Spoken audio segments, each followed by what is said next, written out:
Oh, shit. Oh, hello. Good afternoon, LinkedIn friends, Value First Nation. Welcome to another episode of Value First Revenue with Zach Hussion. As you've already come to understand, our good friend Bill Barlas is joining us today from the commerce side of the world. How you fellas doing today? Oh, never better, Christopher. Ready to Yep. go. Doing well. This is clearly Bill's first live stream ever. So, congrats on that, Bill. Welcome to the club. I'll be your special guest anytime, guys. You are special. Good to know. Good to know.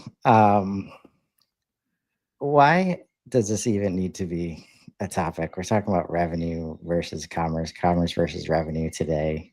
Why is this an important distinction to make in the first place? Well, okay, so you're sitting there and you're talking to the CEO, right? And you're showing him the HubSpot sales workspace and you're having the conversation. And then you say, and then you click this button and it creates a subscription. He says, I don't want my sales guys doing that. And all of a sudden you're in the middle office. Welcome to the woods. It's a different team. It's a different function, and it's a different motion. It's collecting the revenue, reporting on it, and understanding what's going on rather than going to get it.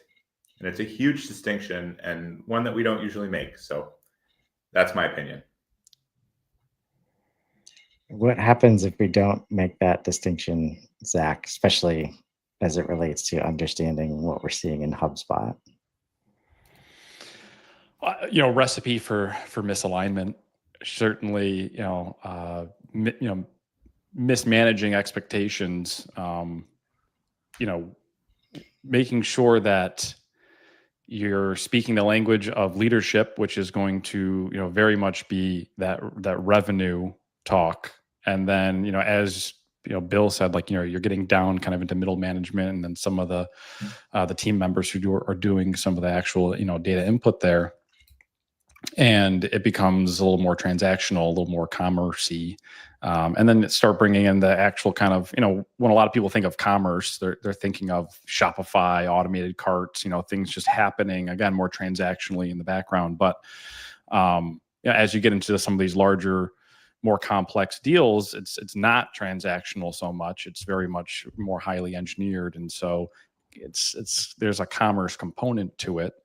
So I think it's, again, just getting down to, we need to have this shared understanding of what's the definition of commerce, what's the definition of revenue.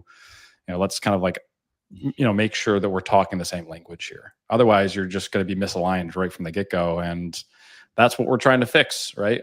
With our revenue operations mindset, is how do we align these teams, and you got to be on the same page with that stuff. Yeah, and how do we see the whole picture, which is what everybody wants. And when I first became a HubSpot partner in 2023, right, I had just done 2 inside jobs with ERPs involved, and you can sense the perception of HubSpot and the value of what it does for the organization. Very much of oh, that's where marketing and sales plays. That's the F around and find out system. But the real system of record is over here where the real dollars and cents are. And even there, most CFOs are getting all their data from everywhere, and they've got these ridiculous spreadsheets because they need to know every dollar and cent coming in, coming out, why, when, how, right? I would also say there's also a layer of safety and flexibility in using Excel, especially when you're looking at it from that finance end, because you're solving for this problem that you have created, which is siloed data everywhere and rigid systems that don't allow you to choose that one option, and so you're forced to just mash it all together for your for the tax guy.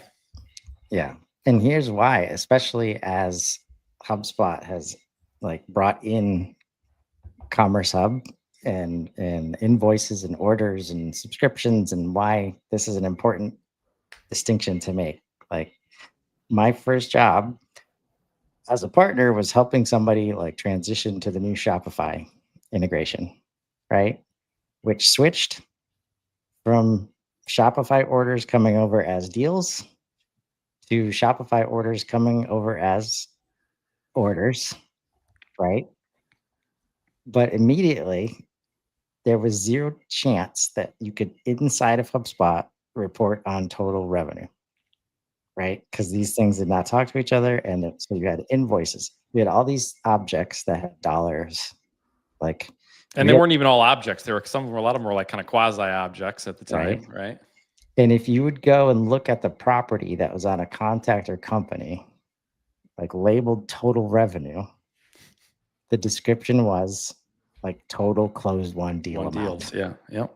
Right. So right out of the gate, you're missing. That's why people have to export data. That's also why there hasn't been a lot of trust in HubSpot in this domain.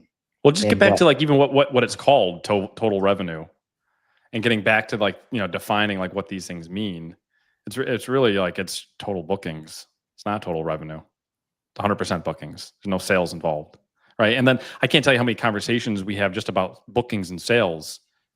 They're two different things. Yeah, they're reported on differently in HubSpot. Don't try to make them the same thing.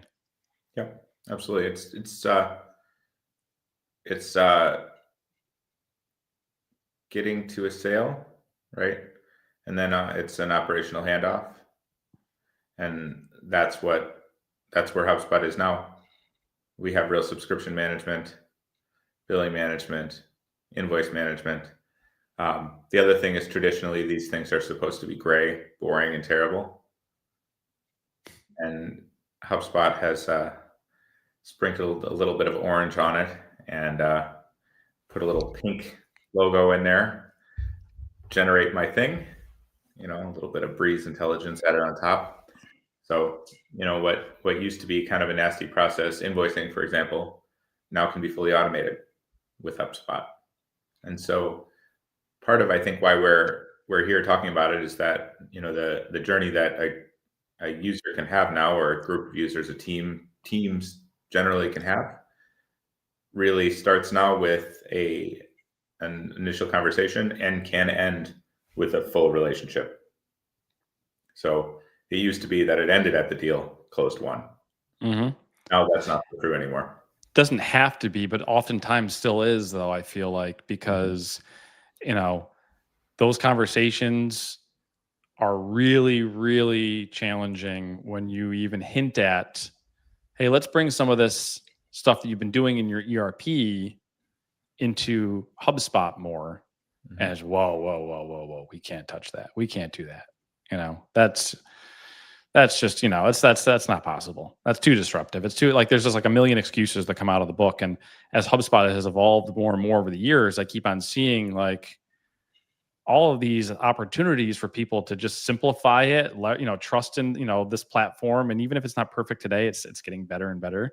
And you can use more of these commerce tools in place of some of your old clunky ones, mm-hmm. but you have to commit to these changes. It's not like, and you have to, and that's where it's like getting through that leader to say, why wouldn't you bring this closer to this end versus keeping it over here in this other, on this other side, in this other tool where it doesn't even work that well. Not only does it not work that well, but it honestly, doing this massively de-risks your total stack.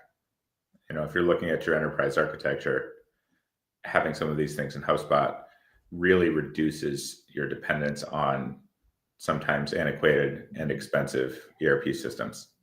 Yeah. Where do you see like that's like the, because in sales, timing and luck is a big part of it, right? I always make that analogy about shooting it's either a quarter or a nickel or a dime. It's not going to be a penny anymore, unfortunately, guys. We've all heard the sad news there. The last one just minted through a train window going 100 miles an hour, with a sniper rifle. And it's just like, there's that window. And if you miss it, then it's like, you got to wait for the next train to come by. So there are all these moving pieces when you have, multiple teams, you have, this complex tech stack, you have this ERP system that has probably been around for ages. and they've dumped tons of money into it. It's been band-aided. It's really just been bastardized at this point, and it's like kind of held together with bubble gum and duct tape. Where do you see that window? Like, how do you get through to those leaders? Like, how do you start, how do you get those conversations to turn from just like, hey, like, we see this for you. Mm-hmm. We know that this works well. You have to have some faith in this. This is not going to be easy. There's going to be a lot of change, but like, this you're going to come out of this, for these reasons better. What has to align for that to happen in reality? This is a trust-based relationship. That's the real truth. Well, Yeah. yeah, I think we have to align on like the why and like tangible goals that people aren't used to like feeling like they're tangible, like they're even possible. And that's why we're excited about HubSpot, because it makes it possible. And like, as an example, unified revenue view, right? Mhm. And like, if we're managing systems properly, like, and this is not just HubSpot, like it's whatever, we're building one complete system, right? And we want to have a unified revenue view for whoever's looking at it, wherever they're looking at it from, wherever they're logged into, right? And not every deal, right? All commerce is revenue. Not all revenue is commerce, right? And the reason that the promise that CRMs and marketing automation is supposed to solve for is this forecasting moment of what is coming. And since we've never been able to connect it successfully, really, to the rest of the data stream, you are forced to bring it outside of systems. And as soon as you do that, you introduce bias or just lack of time and understanding to like, hey, I've got CFO, I've got enough. There's no way I could understand the context of what, so I'm relying on the sales team to tell me like 70, 80%, 90%. We're building all these ridiculous equations to try to figure this out. The other systems like ERPs and accounting systems, they're never going to touch marketing touch points. So they literally cannot give you a unified revenue view unless you're doing an immense amount of work. And usually that work is done in slides or in spreadsheets to try and tell this story, right?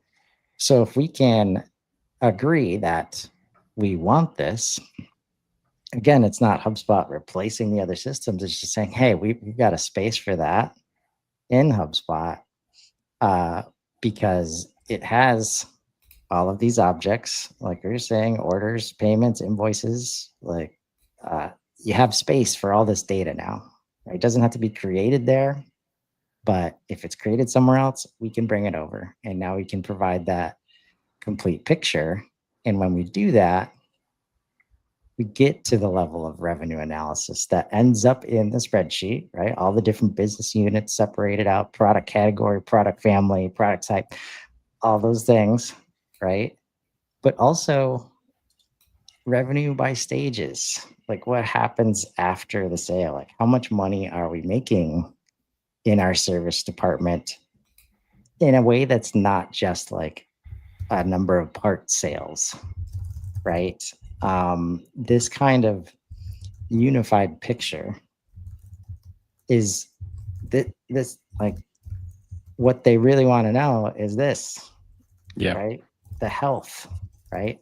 And when you start to get this picture, you can actually forecast a lot better based on better tracking of this data.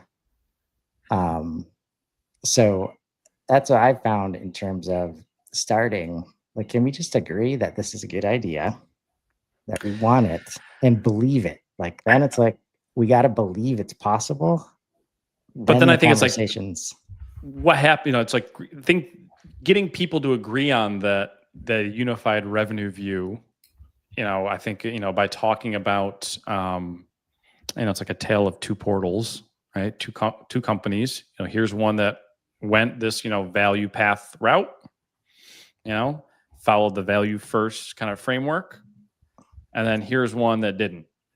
And, showing the successes of one and the struggles of the other, and how, I can't think of any leader that wouldn't want hey, this is the frictionless process that, focuses on growth and revenue. And I think, this whole, what you're showing us here really helps paint that picture on like, this is the good path. I think illustrating the bad path more, which is also probably the path that they're already on, and just getting them to realize that that's where they're at, because they're gonna be able to say, yeah, that pain sounds really familiar to me, but then that's like, okay, great, we buy into this whole like unified data. Now It's like the rubber meets the road. We got to get this shit done. Yeah. And this is where they're like, okay, I'm not sure I know what I signed up for. Yeah. Well, and I mean, a few concrete examples though of where you can get sort of this unification to get your reporting in is, an example would be swapping over where you send invoices from, right? So if your invoices are coming from HubSpot, the reportability of the invoices are in HubSpot, right? If your subscription management is happening inside HubSpot, now you can see what your subscriptions are, right? If your quotes are coming from HubSpot, now you can see your quote value. So these are things that sort of are traditionally commerce motions, middle office commerce motions, that if you have them in HubSpot, it gives you a better total view. Your reporting becomes super easy because it's all connected, and HubSpot's data model sort of carries you. So. Yeah. And I think what's interesting is, again, like, it's easy to say like, oh, well, we're reporting on, $630,000. Literally, like, this number is meaningless if we know this number exists and we can't see it, right? So you've seen like the trust that's needed to like believe that this view exists and is possible. Like, we've tried to create ways to say, okay, well, this is our job done. Now we hand it off, and it's the back office role where everybody wants this additional context, right? Because the salespeople always ask for this. What the most common reason to integrate the ERP is so that salespeople can see post-sales data. Yes. Like, surprise. Yeah. Right. So we're here, folks, right? And just the effort is first understanding. That's where, like, as soon as you bring it down to like system level, and it's like, okay, yeah, these objects, great, right? Like, it's so easy to get into, well, HubSpot's not used to doing that, so I don't feel comfortable.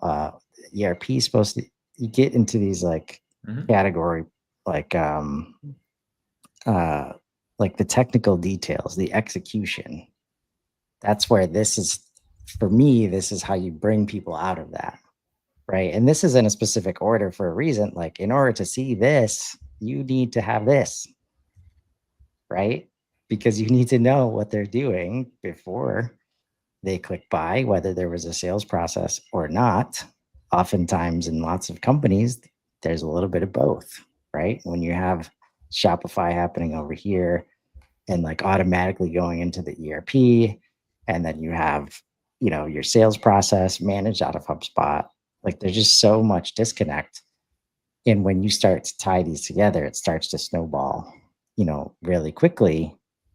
And for me, this is where the buy-in starts to come in, because you run the risk of, oh, well, why don't we just do that in deals? I don't want to change like my process, and why can't this team just come into my space and do it how we've been doing it? And that's where we've been, right?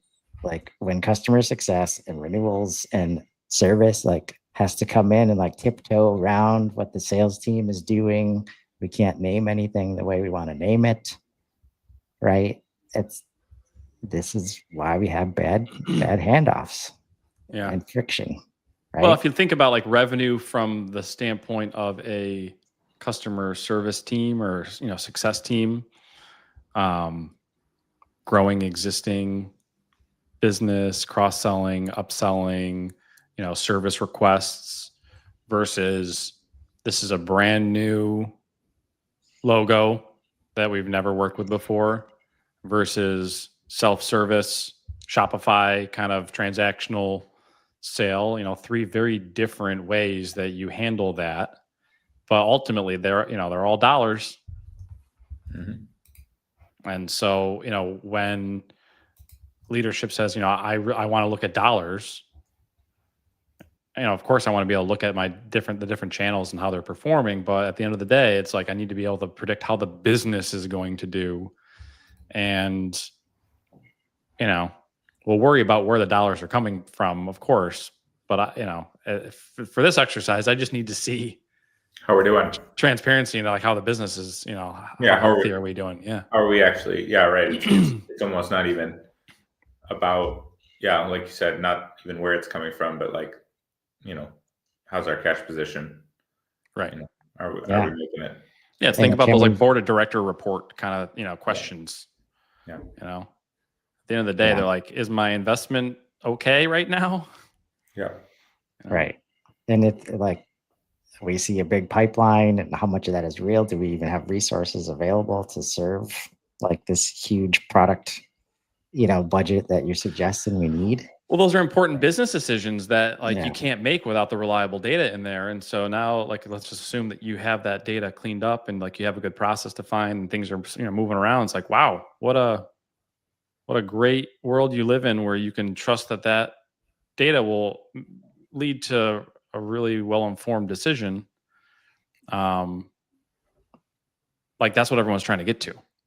Yeah. You mentioned, Bill, the idea of switching where you send invoices from and automating invoices. Mm-hmm. Yeah. What have you seen happen when we get to do some of that stuff in HubSpot? Yeah, absolutely. So I would say that, we've been zoomed out a bit, or more focused on sort of the management layer at an org. I think that another area that we typically should be focusing our attention on is the people that are actually doing the work. So you'll see better satisfaction there. Probably more importantly, though, is customer satisfaction. So, if you're offering an invoice with a nice payment link, rather than, a PDF or Word document hitting an email, a better end customer experience.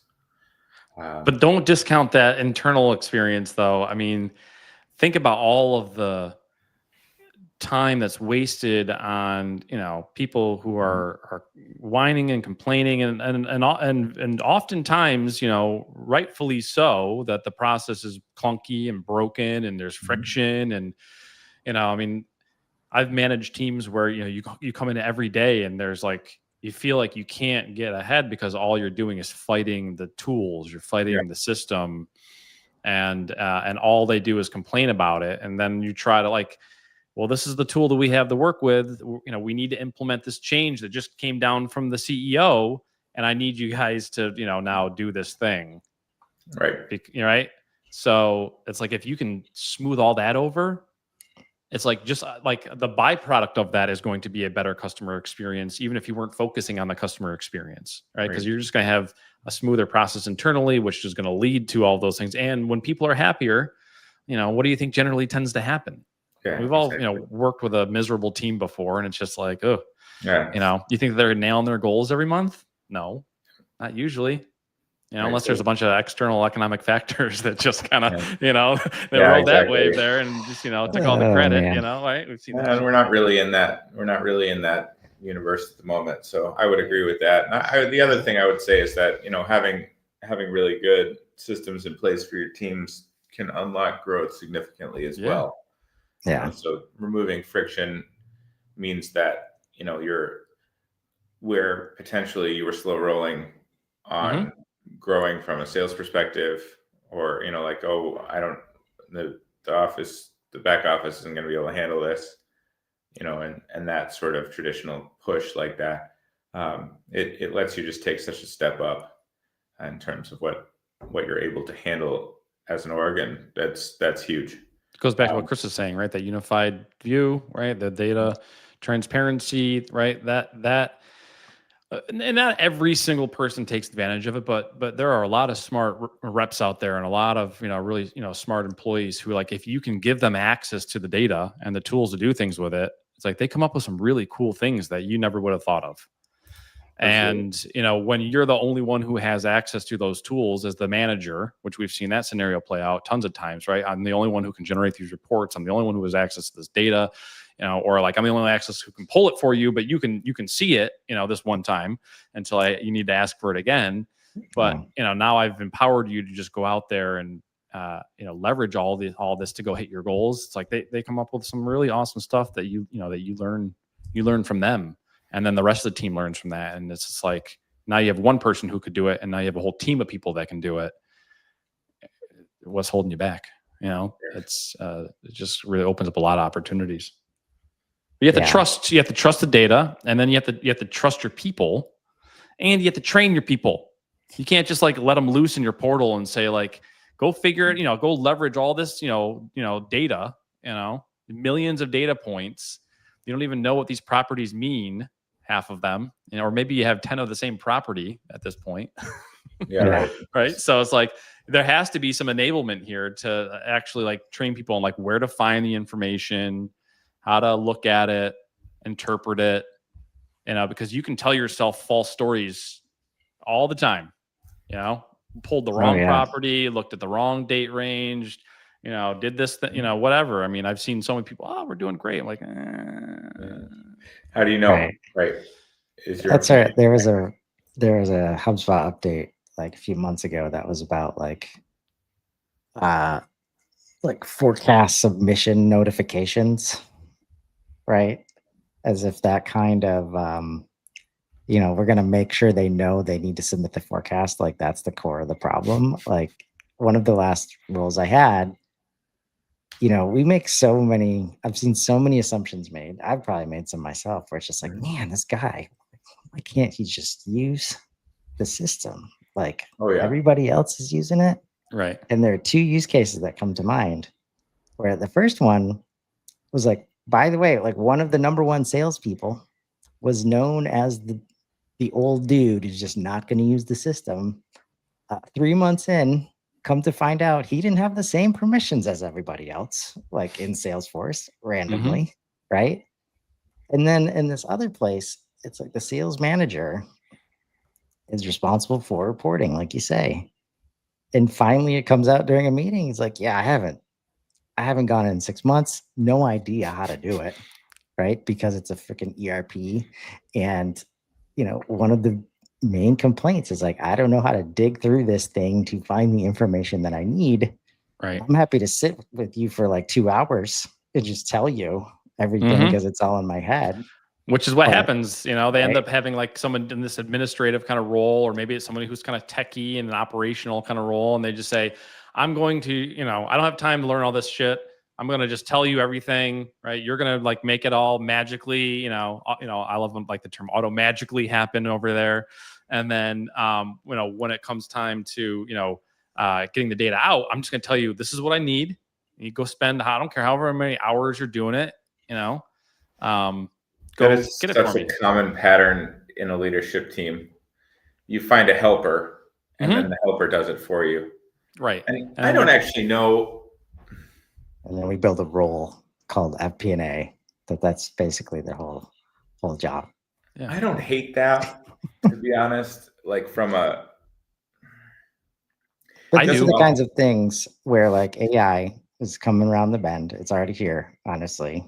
And that 2-hour conversation, if it does happen, like you can build systems very quickly off of that information and the enablement that you need to be able to. The effort bar's been lowered, but you didn't need AI to do this stuff before, and it was, but you just had to focus the right efforts on the foundational stuff to get the data model, to get everything working right, Yeah. and then spend some time to get the reporting and the dashboard set up so you don't have to, and then it's like, I don't Yeah. have to ask.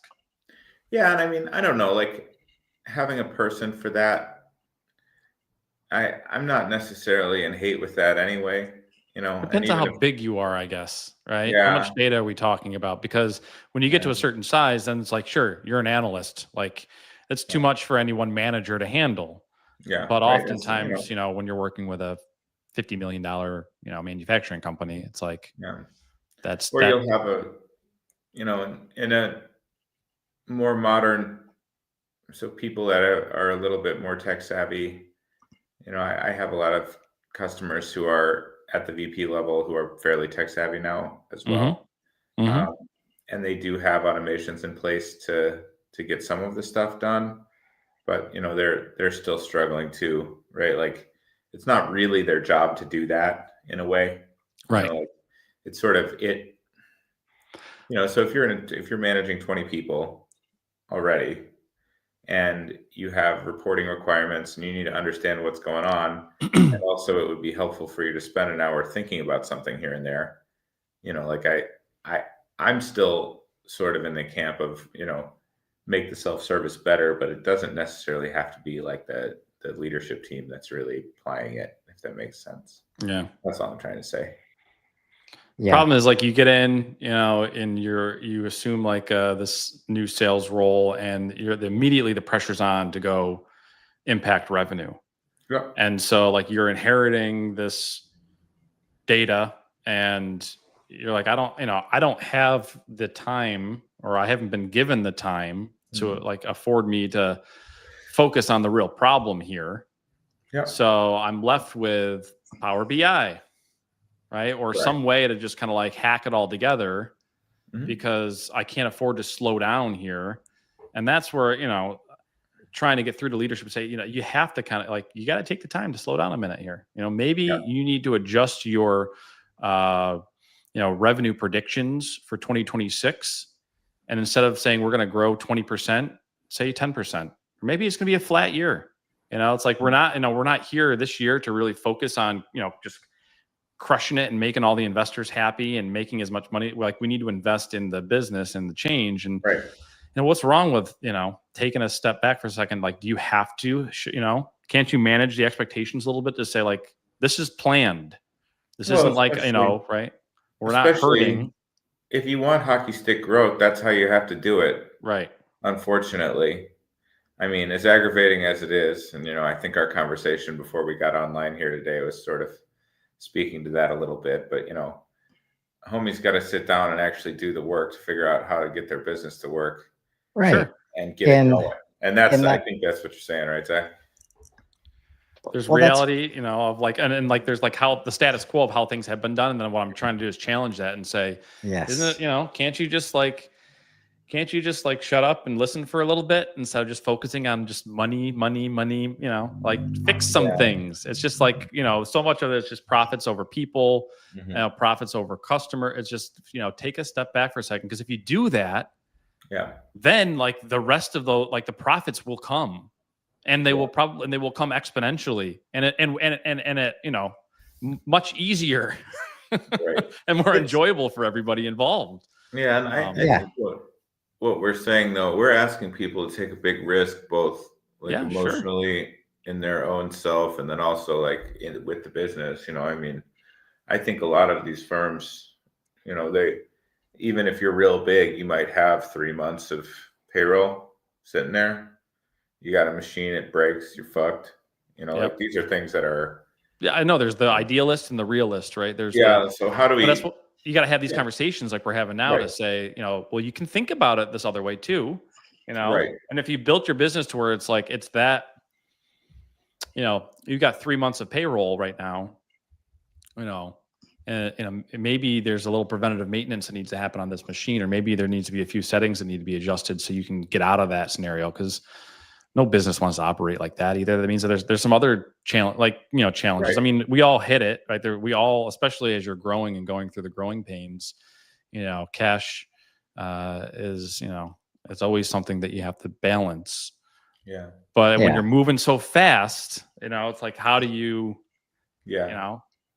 And there's also like, this is where SaaS, I think, has created a lot of problems in suggesting that and creating the environment where you do need a specific role because you are using tools specifically designed to hack together all the information, because that's the only way you can get the clear picture, right? And it's taught leaders to think that it's not okay for them to spend time on understanding the data, when now, like, one of the most brilliant switches that is starting to happen is our admins, systems, or HubSpot or otherwise, saying, no, okay, I used to create that report for you.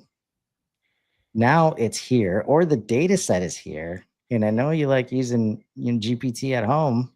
Well, guess what? You can just talk to the data now. I've seen people doing this in Slack, like wherever you want.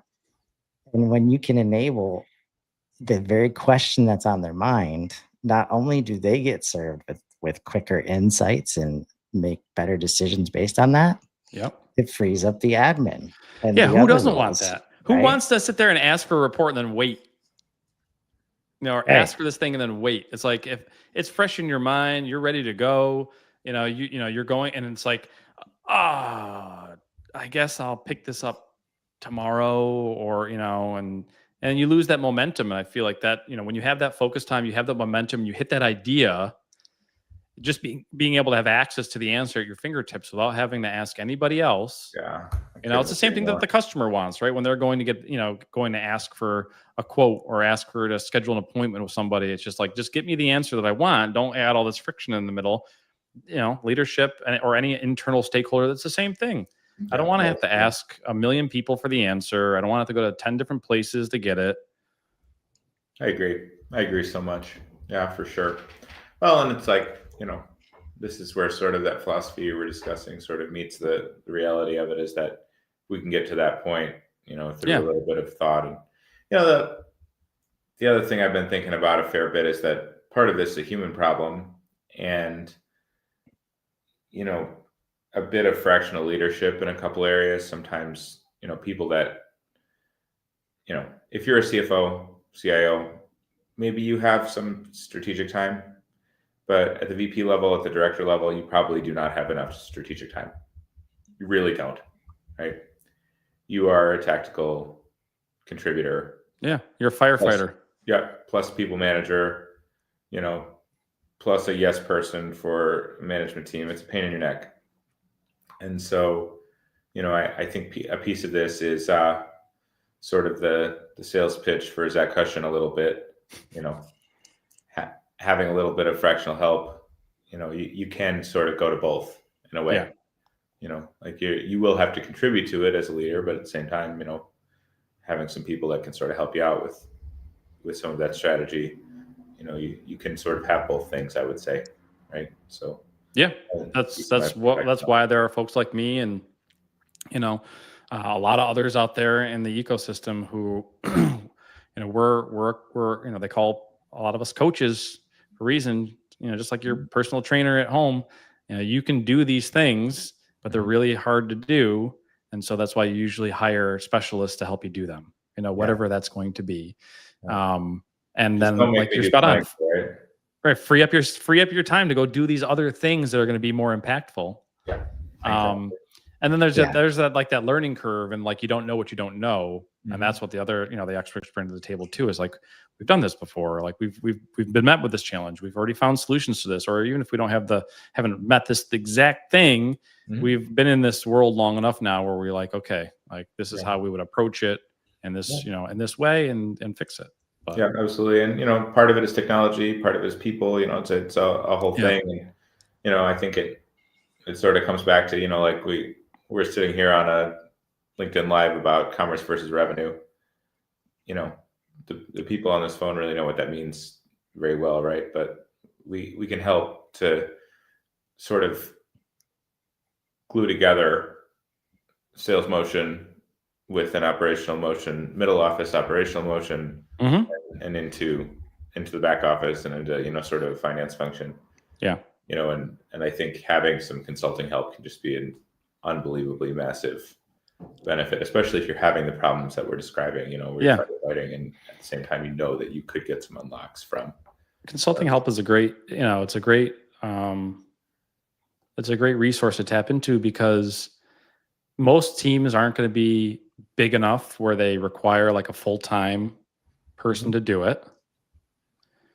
I don't think that there are enough of us that are out there to staff all the companies who need it full-time, right? Even if they had that need, right? So it's kind of like, I think you're left with a relatively small pool of very specialized individuals who have, a unique blend of like real world industry experience.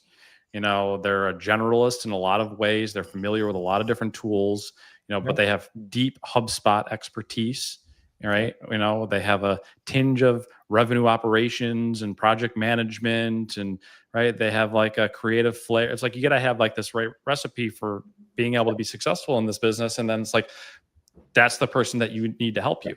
And that's like really hard to just have go find someone and post a resume, and post a job and say, yeah, come do this for me. But I really just need to do it kind of part-time. Yeah. It's without knowing anything about our business. Meanwhile, I'm the person hiring you. Yeah. I know the business inside and out. And that's why when there isn't enough of us, yet there's that knowledge, like there's that inherent knowledge in the leadership team. And it's like, how do we enable that and unlock that? And that's where like helping, like, because it can be simplified to stuff like this, right? Like everybody's been forced to use accounting systems and learn ERPs because it's the resources of it's dollars and cents. It has to be right. That means I've got to learn how to use it. That sales and marketing system, great.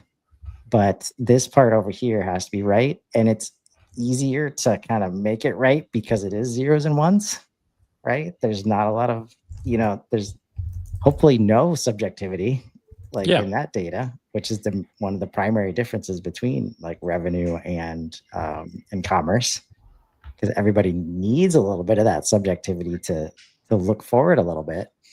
But we've never been able to bring these systems together because we haven't figured out how to bridge. Like that's why quote to cash is something that largely has not been solved for very well in the organization, because you're trying to mix these two things, really, resources and value. Yeah.